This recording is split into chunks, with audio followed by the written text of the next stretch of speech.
السلام عليكم ورحمة الله وبركاته. وأنا سلام يا هاستلا فيكتوريا سيمبر قايش ملبا تشوكتين waxaan marka hore farxad aad u weyn oo halkan lagu soo koobi karin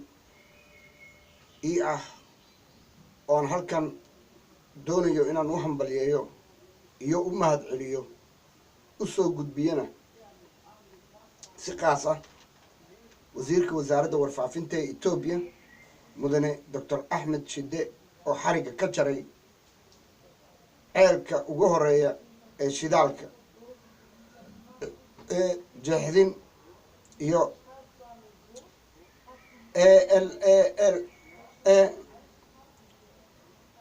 Dr. Ahmed Shide waa Soomaaligii ugu horeeyay taariikhda galay ee ceel shidaal xariga ka jaray.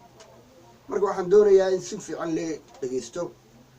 arrinkan waa arrin lagu farxaa in dhul Soomaaliyeed shidaal laga soo saaro. okay, ugu horeyn shidaalka iyo jeexinta ee Dr. Ahmed Shide uu xariga ka jaray. ugu horeyn waa nin kii ugu horeeyay ee Soomaaliyeed ee ceel xarig ka jeex, waana nin direed, waana madaxweynaha future-ka Dr. Ahmed Shide ee beesha direed, waa madaxweynaha gaar ahaan ee beesha gureed.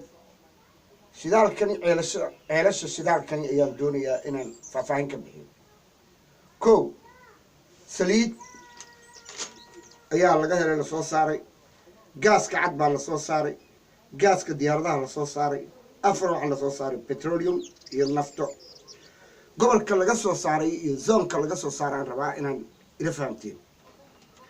gobolka shidaalkan waxaa laga soo saaray Shabeelle zone oo ay degaan beelaha irir Soomaali badankood sida dir iyo hawiye. goobta laga helay ceelashan shidaalka waa gobolka Shabeelle oo ah caasimadii degmada Goday. waxaa dego beesha Garre, waxaa dego gaar ahaan beesha Baajamaal Maxamed iyo beesha reer oo Xasan Shiiqaal iyo beesha Habar Gidir oo degta deegaanada Mustaxiil iyo beesha Jiidle iyo beesha Xawaadle. waxaa kaloo meesha dega beesha Makaahiil ee Ogaadeen. laf yar oo Ogaadeen ahna way degtaa, laakiin intaa oo reerood oo dirca dego. waxaa halkaa ku cad meesha iyo goobta shidaalka laga soo saaray. dhulka iyo degmo iyo gobolba waa dhul irir Soomaali, nin diidi kara taa ma jirto. dhulka shidaalka laga helay Itoobiya waa dhul irir Soomaali ah. Hawdka reserve area ee Itoobiya waa in shacabka direed si fiican ay maqlaan. shacabka direed indigenous-ka ah natiifkani inay ka helaan xuquuqdoodii ay ka qaataan saamiga ugu badan. maanta waxaan ognahay dowladaha ee federaalka sheeganaya hadday Itoobiya tahay, haddii ay tahay Soomaaliya, waxa wax lagu qaybsadaa qabiil iyo deegaano iyo gobollo isu tagay. maanta ilaahay mahad weyn buu leeyahay na siiyey betrol laga soo saaro dhul irir Soomaali ah. marka ma dhici karto inuu irir Soomaali ku dulminsanaado dhulka baaxada la eg ee maanta kheyraadka Itoobiya dhan ay u haniyeyso in uu ka qadnaado. kow shuruudda aan ku xiraya waxaa waaye Dr. Ahmed Shide iyo ubax u sheegaya dowladda dhexe waa in la helaa kilinka lixaad. waa in la helaa kilinka lixaad oo ku salaysan kheyraadka betroolka ah si xaq loogu qaybiyo. qabiilada aan soo sheegay waa qabiilada leh. Goday maaha dhul Ogaadeen, Shiiqaal baa degto, waxaa dego Baajamaal, waxaa dego Ajuuraan, waxaa dego reero badan. marka dhulkani degaankani ee maanta betroolka laga soo saaray ee mahadda leh wasiirka xariga ka jaray, ninkii betroolka xaqa u lahaa ayaa horta xariga ka jaray. waa guul soo hoyatay. waxaan ognahay dee haddaysan ogeyn inuu dhulku dhul direed yahay dee wasiirka betroolka leedahay Ethiopia soo diri lahayd laakiin waxaa loo soo diray ninkii Soomaaliga ahaa ee dirta ahaa ee ku habboonaa Dr. Ahmed Shide oo ah nin dhulka u dhasho dhulka xaq ku leh marka waxaan u sheegayaa dhalinyarada waxaan jeclahay in aan dhulkani si fiican ugu soo celceliyo si oo loo oran ogaadeen yaa betrool laga soo saaray ogaadeen lagama soo saarin goday baa laga soo saaray gobolka Shabeelle Zone waxaa dego beelaha irir Soomaali waan ku soo celinayaa si fiican dhageysta sida dir iyo hawiye goobta laga helay shidaalka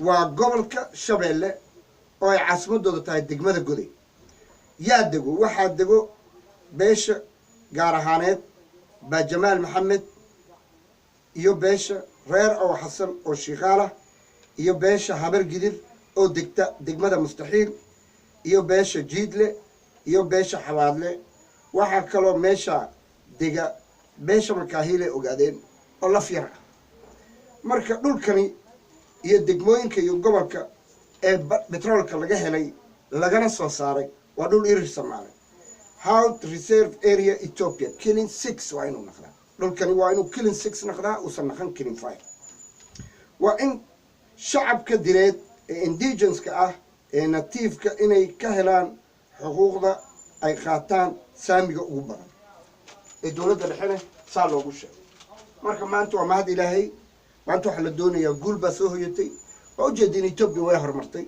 waxay ku horumartay waa nabad waxay ku horumartay cadawgeedu Soomaaliya ah inay jeclaato ay soo dhaweysato ay ku dadaalayso waliba inay al-shabaab la dagaalanto qolo walba la dagaalanto marka betroolku dhulka Soomaaliyeed ka buuxa waa mahad Ilaahay dhulka Soomaaliyeed Ilaahay wuxuu siiyay wabiyo wuxuu siiyay bad wuxuu siiyay kalluun wuxuu siiyay livestock wuxuu siiyay dad firfircoon mahad Ilaahay leh wuxuu naga dhigay dad muslimiin marka waxa weeyaan in aan xaqa u doodno weeyaan maaha in maanta uu xaraga ka jaro wasiirka Dr. Ali Shide usan xaqiisi soo celin oo la yiraaho waa kilinka Soomaalida ma jiro wax kilinka Soomaalida dhaho doctorka wuxuu ka soo jeedaa oo ugu celcelinayaa Hout Reserve Area of Ethiopia Killing 6 Hout Reserve Area of Ethiopia annagu waxaanu nahay irir Soomaali waxaanu doonaynaa saamiga ugu weyn ee betroolka iyo shaqo haday noqoto dhaqaalaha haday noqoto wax walba haday noqoto marka maanta kacaankii bilaawday oo lugaha ku istaa